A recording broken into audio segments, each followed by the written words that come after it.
In this movie, I want to complete the moving platform exercise that we started in the preceding movie.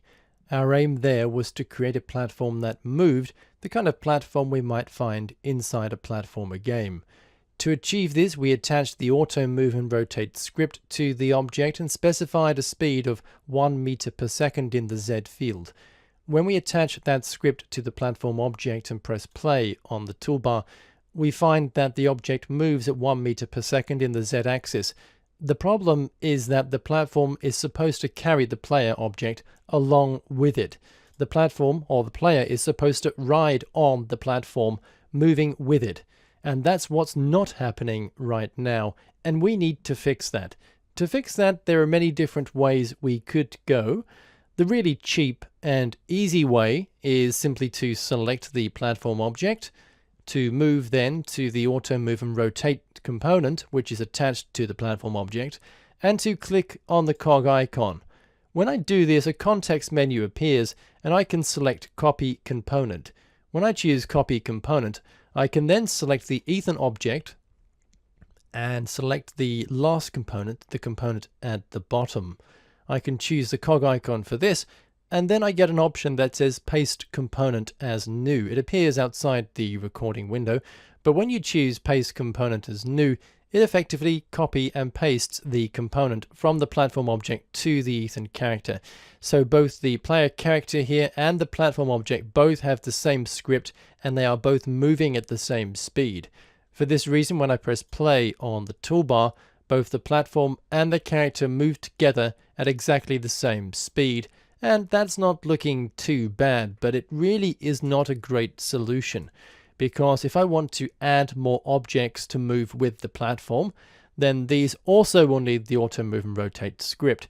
And also, if I go ahead and do something like select the platform and then change the speed to, say, for example, 0.5 and press play on the toolbar, we'll find that the platform and the player character are moving at two completely different speeds.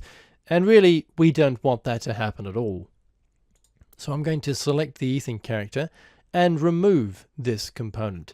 To do that, I just have to click on the cog icon. Once again, the context menu appears outside the recording window, but from there I simply want to choose the option remove component, and that will subtract the auto move and rotate script from that player character, so that when I press play, we're back where we started with the problem of the platform moving and the character remaining stationary.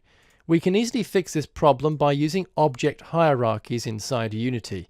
This is simply how we can relate objects together. Right now, the platform and the Ethan character are completely separate and independent objects, and their positions are completely separate and independent from one another. But we can create a dependency upon them. In this case, I want to select the Ethan object. This should be dependent on the platform, because as the platform moves, I want the player character, that is the Ethan character, to move with the platform. I want it to maintain its relative distance from the platform so that the player character is still standing on top of the platform, but I want it to move relative with the platform. So to do that, I can drag and drop the Ethan character here inside the hierarchy panel onto the platform object and then release my mouse.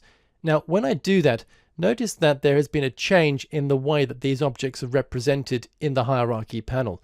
We have the platform object like before, but notice that next to it on the left hand side there is a twirly icon, and underneath we have the Ethan object, but this time the Ethan object is indented under the platform object.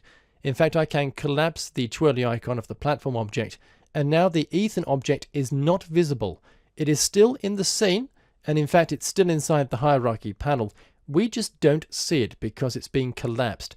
If I expand the platform object, you can see the Ethan object, and in fact you can see that for the Ethan character there are still more objects underneath this, and you can see a whole range of different objects that are part of the Ethan character.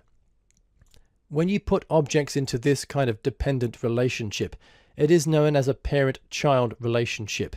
In this case, the platform object is the parent, and Ethan is the child of the platform.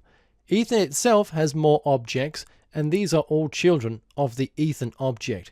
Now when I select the platform object and I move the platform, notice that Ethan moves with the platform, and that is because Ethan's position is linked to the parent object, that is, the platform.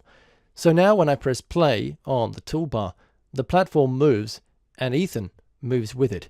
We've managed to solve this relationship problem. Whenever you need to bring objects into a relationship like that, grouping them together in a parent-child relationship, all you need to do is simply drag and drop them inside the hierarchy panel. You take the object that should be the child and you drag and drop that onto the parent.